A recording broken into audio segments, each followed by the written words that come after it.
Chers parents, bonjour.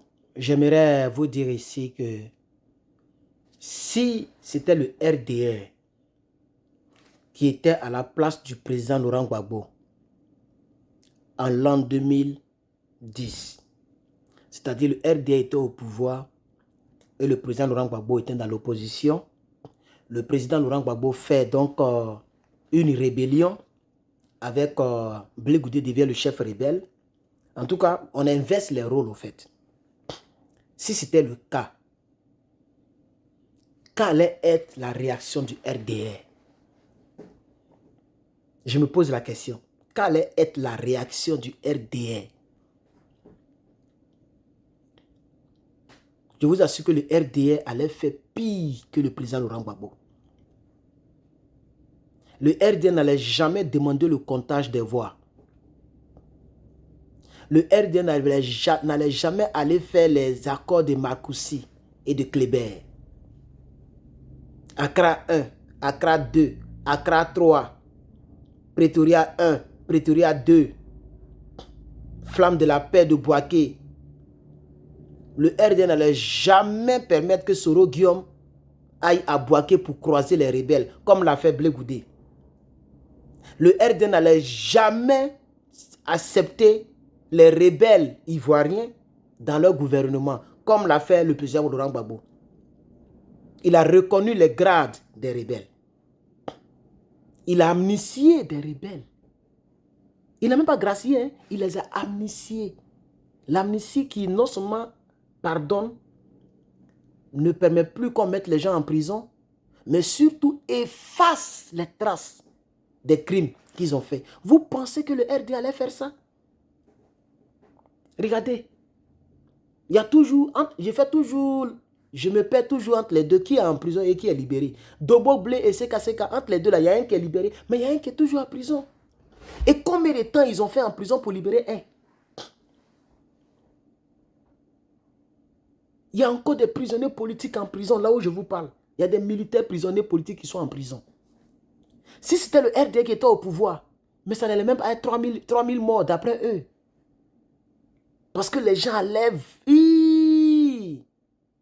Les gens allaient faire du carnage sur carnage.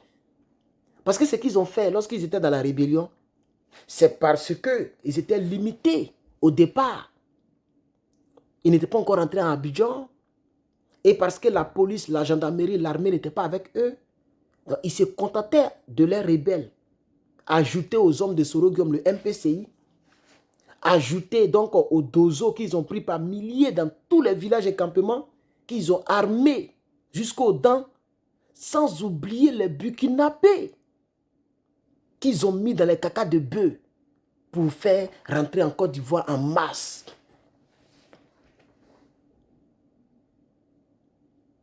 Des Guinéens qui sont riches en Côte d'Ivoire sont allés prendre les parents guinéens.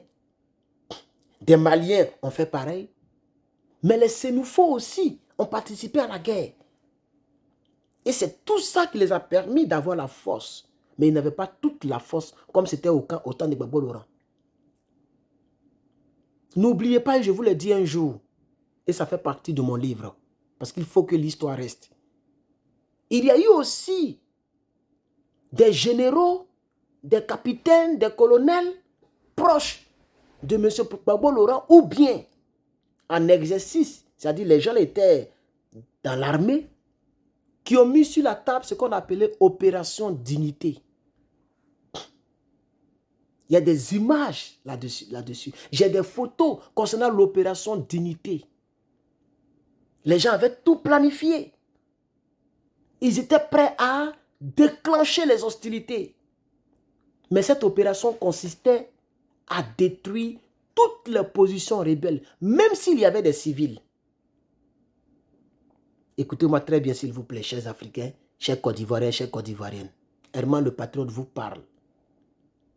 Le président Laurent Gbagbo, ayant vu le projet du ratissage de Bouaké, c'est-à-dire tout le coin, les maisons où les rebelles étaient là, mais l'armée de Côte d'Ivoire avait des renseignements. C'est quand même un pays. Donc, il pouvait aller, et il y avait des Mi-24 à Bouaké, si je ne me trompe pas. Ils pouvaient décoller tous avant que la France le fasse ses conneries pour venir tuer, pour venir détruire notre petite flotte aérienne là. Ils pouvaient venir racler tous ces coins là. Puisqu'on en avait les moyens pour l'instant. Le président Laurent Gbagbo a regardé le projet. Et il a dit non, si on veut mettre ça en application, il y aura trop de civils morts. Si le RDA était la place de Gbagbo Laurent, c'est comme ça qu'ils allaient racler des quartiers entiers. Regardez ce qu'ils ont démontré à l'ouest. Ils allaient faire pire que ça. S'ils étaient à la place de Gbagbo Laurent. Parce que c'est ça, ça a été proposé à M. Gbagbo Laurent. C'est mon président qui a refusé. Parce qu'il est humain. Il n'a pas voulu. Pas qu'il n'a pas voulu qu'on tue les rebelles. Parce qu'un rebelle, son sort, c'est la rébellion. Si ce n'est pas sa propre rébellion qui va manger, c'est l'autre côté, on le mange. C'est comme ici aux États-Unis. On ne négocie pas avec les terroristes, nous les Américains. Ici, là, mon pays, là, ce magnifique pays qui m'a adopté ici, là, nous ne négocions pas avec les terroristes. Et c'est ça là on doit pratiquer dans nos États. Sinon, on ne va jamais émerger. On ne va jamais être grand. La France va toujours venir soutenir les rebelles dans nos régions et dans nos pays. Donc, je continue la petite histoire, chers parents. Même la proposition a été mise sur la table. Comme quoi, l'hôtel Ivoire doit être bombardé. Lorsqu'ils sont rentrés sur Abidjan, Soro est rentré sur Abidjan. Tous les chefs de guerre sont rentrés sur Abidjan parce qu'ils avaient déjà pris tous les autres pays. Puisque le président Laurent Gbagbo a refusé. Pour ne pas qu'il y ait trop de morts. Parce qu'il allait avoir trop de morts. Bouaké est peuplé. Et Bouaké n'est pas seulement habité par les rebelles. Il y a des Baoulés, c'est chez eux. Mais il y a beaucoup de Djoula. Même Ibé. C'est de là-bas il vient, non? Voilà. Donc, Gbagbo Laurent a refusé l'opération Dignité à Bouaké parce qu'il allait avoir trop de morts. Et c'était pareil. Même quand ils sont venus à l'hôtel du Golfe, que toute la rébellion était représentative, était représentée à l'hôtel du Golfe, ça a été mis sur la table parce que nos généraux, ils font leur travail. Comme la vidéo que je viens de faire sur le gars de Tchad là qu'ils ont mis aux arrêts là. Lui, il faisait son travail. Ils font la patrouille dans la région, ils voient un blindé français avec des Français dedans. 5 Français. On leur demande, mais qu'est-ce que vous faites ici? Ils ne parlent pas. On dit, bon, donnez votre ordre de mission. Il n'y a pas de ordre de mission. On les a mis aux arrêts, on les a fait asseoir. Pour cela, il y a un général 5 étoiles du Tchad qui a fait arrêter l'officier. Ils sont en train de le torturer. On dit, non, il a été indiscipliné. Il vient demander pardon. Puis il est en train d'humilier l'Afrique. J'ai fait une vidéo là-dessus. Je vais vous mettre le lien en description pour ceux qui veulent en savoir plus. Donc, c'est de la même manière qu'il y avait des officiers qui donnaient des propositions parce qu'il faut faire son travail. Ils ont prêté serment pour défendre la nation. Et à l'hôtel du Golfe, là maintenant, c'était plus comme à Bouaké. À l'hôtel du Golfe, on savait que tous ceux qui étaient là-bas étaient proches de la rébellion ou des rebelles. Guillaume Soro était à l'hôtel du Golfe. Patrick Hachi était à l'hôtel du Golfe. Amadou Gon était à l'hôtel du Golfe. En tout cas, tous ceux que vous voyez là, ils étaient tous à l'hôtel du Golfe. Mais Gbagbo Laurent a dit non, à l'hôtel du Golfe, il y a des Ivoiriens. Ce n'est pas tout le monde qui est étranger. Il y a des étrangers naturalisés ivoiriens. Ce sont nos patriotes. Dès lors qu'ils ont un passeport bleu, un passeport vert, ce sont aussi nos patriotes. Et même nos ennemis qui sont en face, même s'ils veulent nous tuer, on ne doit pas les tuer. Le président Laurent Gbagbo a refusé encore cette probabilité de bombarder l'hôtel du Golfe. Il a refusé ça. Sinon, ils en avaient les moyens. Puisque Abidjan était encore un peu sous contrôle de l'armée. Les rebelles tuaient, hein, mais il y avait toujours des hélicoptères. Il y a des choses qui pouvaient toujours frapper. Est-ce que vous avez vu les images concernant l'opération Dignité, les types d'armes que les gens avaient? Ils avaient aussi des armes lourdes. C'est quand même un pays. C'est comme j'ai vu Guillaume Soro, un jour dans une vidéo quelque part, qui était étonné que dans la maison, c'est-à-dire au palais présidentiel, on trouve des cartons d'obus, des cartons de lance-roquettes, des armes de guerre. Lui, il est étonné qu'on trouve ça à la présidence. Mais s'il y a un lieu où il doit avoir une arme la plus dangereuse, mais c'est à la présidence pour protéger le président. La garde républicaine doit avoir pas pistolet seulement, doit avoir des armes lourdes en cas d'attaque du pays pour que le président soit défendu. La Maison Blanche que vous voyez là, mais il y a des missiles et il y a des antimissiles sur le toit. Des missiles d'attaque et de contre-attaque. Il y a des armes à la Maison Blanche. La Maison Blanche, c'est comme tout un quartier. Vous voyez comment c'est balèze là? Si vous partez à l'Élysée, mais il y a des armes à l'Élysée. On ne peut pas vous les montrer, mais il y a des armes. Dans tous les palais présidentiels, il y a des armes. Mais voilà Guillaume Soro qui était étonné d'avoir trouvé les armes au palais présidentiel où Gbagbo Laurent était, au nom du peuple de Côte d'Ivoire. Parce que pour eux, c'est eux seuls qui doivent avoir des armes, c'est eux seuls qui doivent tuer, mais personne ne doit tuer, personne ne doit avoir l'intention de se défendre. C'est ça le RDR. Donc je me pose encore la question. Et je crois que je vais revenir dessus dans un direct. Parce que pour l'enregistrement, je n'aime pas faire trop long. Pour que le message soit bref. Mais dans un direct, je peux bien expliquer avec des vidéos, avec des images, pourquoi on en parle. Parce que les gens veulent diaboliser M. Gbagbo Laurent, comme quoi il a cassé la BCEAO. Si on inversait les rôles, parce que regardez, maintenant les rôles sont à peu près inversés. Mais ils sont passés par force et par les tueries. Aujourd'hui, ils sont au pouvoir, Gbagbo est dans l'opposition. Regardez comment il se comporte. Gbagbo qui a signé papier pour que lui qui était inéligible soit éligible, c'est eux qui l'enlèvent Gbagbo Laurent sur la liste électorale. Gbagbo qui a signé papier, j'ai déjà parlé de ça, excusez-moi. Gbagbo Laurent qui a donné passeport diplomatique à Adrama Ouattara pendant qu'il n'était pas encore ivoirien. Quand le tour de Gbagbo Laurent est arrivé, lorsqu'il a été acquitté, il a fait plusieurs mois d'abord avant d'avoir son passeport. Et c'est lui-même en tant qu'un chef d'État qui a marché pour aller à l'ambassade pour faire son passeport. Lui-même, il a dit sur France 24, il dit, monsieur, un ancien président de la République qui va faire lui-même son passeport, il dit, ça fait honte pour le pays, non? Est-ce que vous vous rappelez de cette interview-là? On dirait que c'était une femme noire qui l'interviewait. Il a parlé de ça, sa première comparution. Lorsqu'il devait dire au peuple de Côte d'Ivoire, je suis pour la désobéissance civile, je suis pour la désobéissance civile, cette interview-là. Il a parlé de ça. Il dit, un ancien président qui s'élève lui-même pour aller dans une ambassade de son pays qu'il a dirigé pendant 10 ans pour demander son passeport. Ça fait honte pour le pays, non? C'est ce qu'ils ont fait subir à Gbagbo Laurent. Pendant que Gbagbo Laurent, lui, quand il était en position de force, il a donné un passeport diplomatique à Adrama Ouattara, qui lui n'était pas diplomate à ce temps, qui lui n'était même pas ministre, il n'était rien. Mais on lui donne un passeport diplomatique, parce qu'en Côte d'Ivoire, nous, on veut la paix. Non, en Côte d'Ivoire, non, les faits sont là. Si c'était les Adrama Ouattara qui étaient à la place de Gbagbo Laurent, qu'est-ce qu'ils allaient faire? La question reste posée. Est-ce qu'il est là à voir seulement? Parce qu'on dit que c'est Gbagbo qui a tué les 3000. Ok, on parle de l'hypothèse que Gbagbo a tué les 3000. Par rapport à ce que nous voyons, comment ils sont en train de diriger là. Si c'était eux qui étaient attaqués par une rébellion, est-ce qu'ils allaient faire des compromis pour ne pas que l'opération Dignité soit mise en application?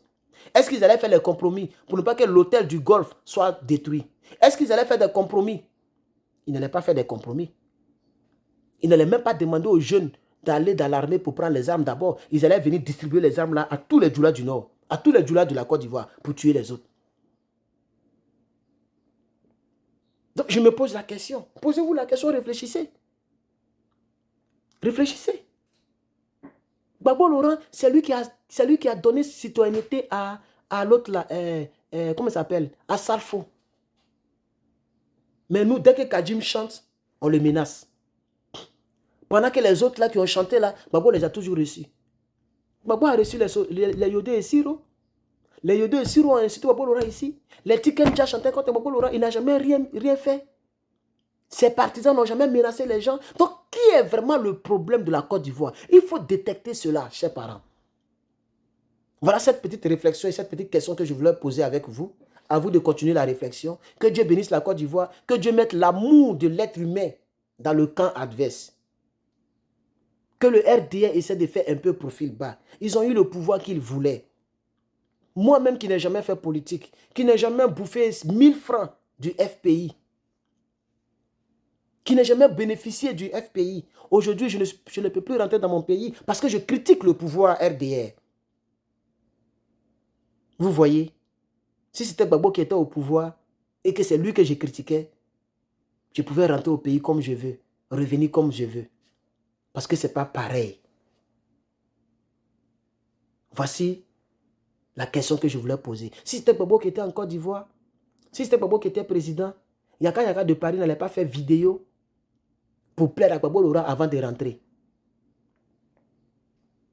On n'allait pas avoir des partisans qui vont avoir la tendance à dire, si tu es garçon, viens ici. Ça n'a jamais existé en Côte d'Ivoire. Le Nyambroa, les Nyambro, les gens qui soroko, les gens qui piquent les gens, qui tuent les gens, les Baka verts, les enfants en conflit avec la loi. Ce sont des choses qu'on n'a jamais vues. Les partisans de Gbagbo Laurent qui sont au pouvoir vont aller découper les gens pour jouer ballon. Ce sont des choses qu'on n'a jamais vues en Côte d'Ivoire. Merci mon peuple. Je sais que tout ce que je dis, ça ne plaît pas au RDR. Je le sais très bien. Et s'ils ont la possibilité de me nuire, ils vont sauter sur la possibilité. Mais si quelque chose m'arrive demain, sachez que c'est pour mon peuple que ça m'est arrivé. Et j'en serai fier. Je parlerai, je critiquerai. Et tout ce que je dis, que celui qui pense être cyberactiviste du RDR, qui vient me dire le contraire. C'est sur ces questions qu'on les attend. C'est pas non, tel a fait telle chose, les enfantillages. Ça, on a fini. C'est la même chemise. Donc, c'est le même jour où j'ai fait le tableau rasa. J'ai dit aux gens, je ne parlerai plus de ces choses-là. Si je dois être connu, ce n'est pas dans les buzz d'injures. Non, je ne suis pas quelqu'un qui aime insulter les gens. C'est dans ce genre de débat solide et lourd qu'il faut débattre. Donc, la question, je me suis posée. Parce que quand je vois la manière dont ils font, je me dis, si c'était eux qui étaient déjà au pouvoir, qu'on les attaquait, quand allait devenir la Côte d'Ivoire? Je vous attends en commentaire. Et cette fois-ci, j'ai décidé de répondre à tous vos commentaires, que ce soit sur Facebook et sur YouTube. Quel que soit ton commentaire, je vais apporter mon commentaire à ton commentaire. Donc, je vous attends en commentaire. Je suis Herman le Patriote. Que Dieu vous bénisse. À bientôt pour la suite des débats politiques. Je vous remercie.